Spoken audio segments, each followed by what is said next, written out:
Hello, everyone, and welcome to another episode of the Wise Decision Maker Show, where we help you make the wisest and most profitable decisions.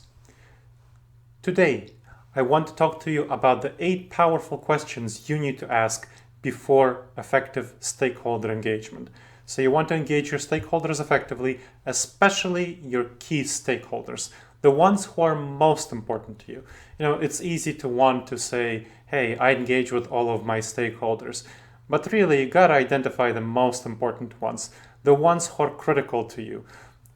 You probably heard about the Pareto principle that in most things, 20% of the key elements have 80% of the most impact. And that's the same thing with your stakeholders.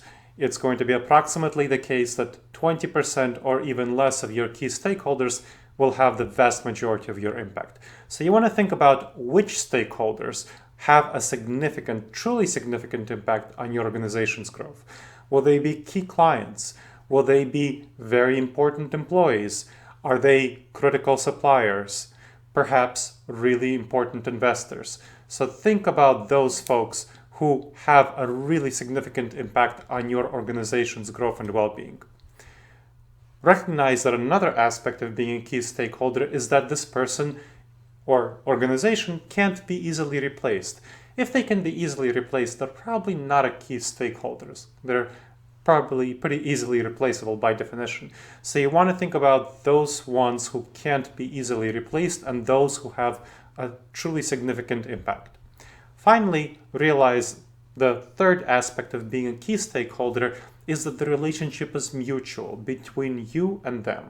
So you want to make sure this is a mutual relationship because most likely they're not going to be a key stakeholder very committed to you if the relationship between you is not mutually profitable, mutually beneficial, mutually valuable.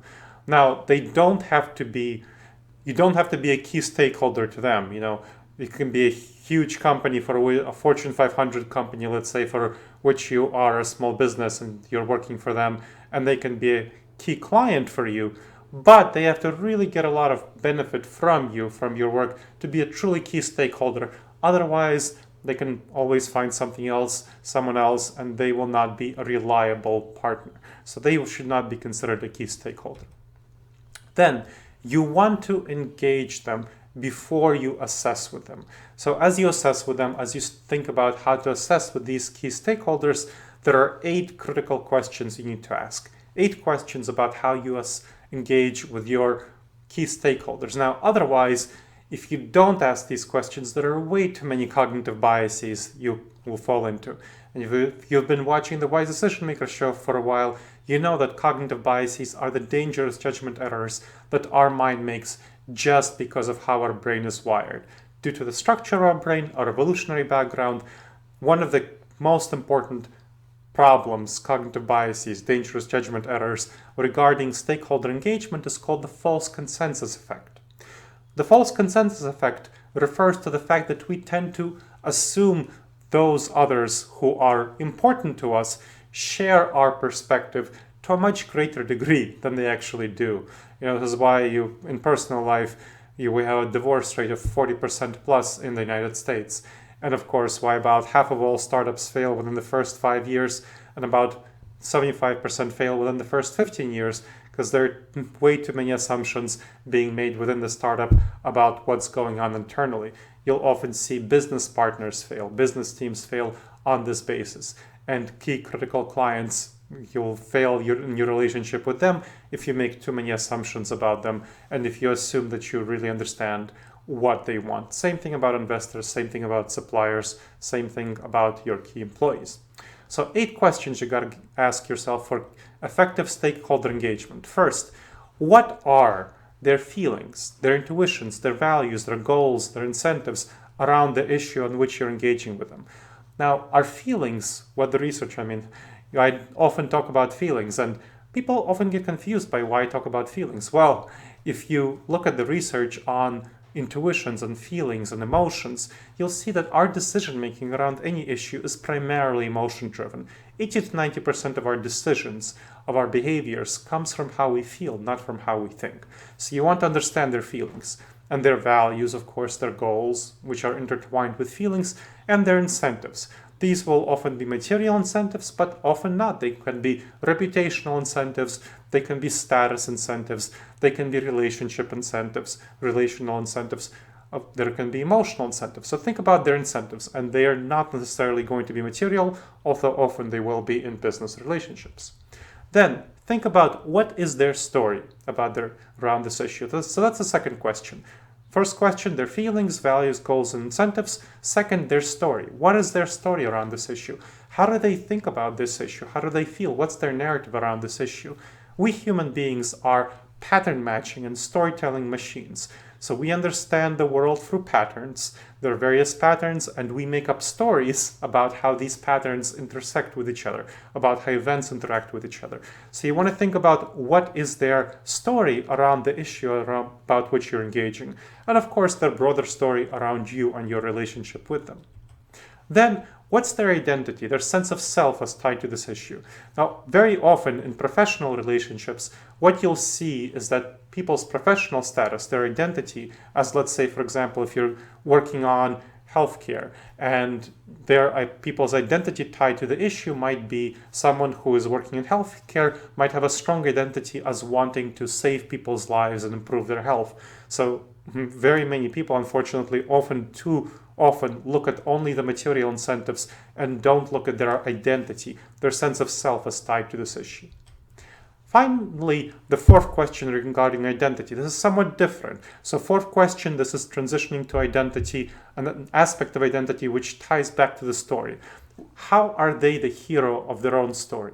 So we talked about their story around this issue. Then you understand their identity, you understand their sense of self. Now tie those things together and understand how are they the hero in their own story around this issue. So whatever issue is, people generally have a sense of being a hero in their own story around any issue that's involved. They see themselves as good, noble, moral, ethical. So think about how from their perspective, with their incentives, with their feelings, values, and goals, with their story around this issue, with their identity and sense of self, how would they be the hero around this issue, whatever you're engaging with them on? Okay. So that's the first four questions. Next, you're transitioning more to the engagement and communication. Think about why should they, given their sense of hero, status as hero in their own story, their sense of self, their values, goals, and so on, why should they want to listen to you around this issue? What do they want? So why should they listen to your message? Think about these things. Given what you understand about them, their background, their story, why should they listen to you? So that is a key question. That's the fifth question. Then you got to think about what obstacles would prevent them from listening to you, from listening to your message and doing what you want. So think about why they should listen to you, and then you think about why they shouldn't. What are the obstacles? So that's the sixth question. Okay, going on to question 7. How can you remove those obstacles? So think about how you can remove those obstacles and increase the rewards. So that's turning back to question 5, why should they listen to you? So hopefully there are some rewards, because if they don't get any rewards from listening to you, emotional, relating to their identity, material, whatever, then they're not going to do what you want. So you got to figure out they should listen to you. What are the rewards for them listening to you? What are the obstacles? And then for question 7, how can you remove the obstacles? And how can you increase the rewards for them listening to you and doing what you want? So think about that. How do you frame your message? How do you frame your story? How do you give your own story in such a way that it removes the obstacles they perceive, and increases the rewards they perceive? Because it's all about them, of course. It's not about you. So this is about their perception. So you're tying it to them. And you got to share your story, your message in a way that removes obstacles, increases rewards. Okay, so that's kind of the 7 questions that you can analyze yourself. But the last question, 8th question, helps you go outside of yourself. because you want to really, this is a key stakeholder, this is an important issue, otherwise you wouldn't be taking the time to do this. So you want to think about who you know who can give you useful feedback on your answers to this pre-engagement assessment. So those are the 7 pre-engagement questions, and the 8th question is just as important. It's really not something you want to leave behind. You want to make sure to run your ideas by someone who can give you effective feedback on them, because you are not the stakeholder. You are not your key client or the representative. You're not a key investor. You're not a key supplier. You may not understand all aspects of their identity, all aspects of their emotions. You may be falling into the false consensus effect. Another big one here is the optimism bias. I tend to fall into this all the time, where I tend to be too optimistic that other people will do what I think that they should do because it seems like it aligns with their goals, but I might be mistaken about what their goals are, what their identity is, what their sense of self is, what their emotions are, what their incentives are. So run this by someone who can give you useful feedback. Ideally, someone who represents a demographic to which this key stakeholder belongs. So that's how you got to be thinking about this. So those are the 8 powerful questions you need to ask about stakeholder engagement if you want to succeed with effectively engaging your key stakeholders. And this has been another episode of the Wise Decision Maker Show. Now there's a case study on how to apply the method of 8 powerful questions to ask before effective stakeholder engagement in the blog that's linked in the show notes. So please make sure to check out this blog if you want to see how this is done through the context of a case study on healthcare in particular. So check that out. There are several other blogs linked there that relate to effective stakeholder engagement. And there are going to be 2 books that I can recommend on effective stakeholder engagement that I wrote. One is Never Go With Your Gut, How Pioneering Leaders Make the Best Decisions and Avoid Business Disasters. And that will be about decision-making, risk management regarding stakeholder engagement and all other sorts of decisions. Then the other one is called The Blind Spots Between Us, How to Overcome Unconscious Cognitive Bias and Build Better Relationships. And that will be on how to cultivate effective relationships, which is fundamental, of course, for stakeholder engagement. So check those out. Now, also linked in the show notes, which they'll be linked in the show notes, by the way, also linked in the show notes is a free subscription to the Wise Decision Maker course. The Wise Decision Maker course is an 8-module course on making the wisest and most profitable decisions. So make sure to check that out. disasteravoidanceexperts.com/subscribe, linked in the show notes. And finally, I want to ask you to think about subscribing to whatever platform you heard this show on or you watch this show on. We have videocast and podcast. So please subscribe to it. Click like if you liked it. And if you think anybody might benefit from effective stakeholder engagement in your community, folks you know in your network, please forward it to them and please share it on your social media and comment on whatever platform you've been listening to. Leave us a rating, leave a review. So leave your thoughts. We'd be happy to hear them. All right.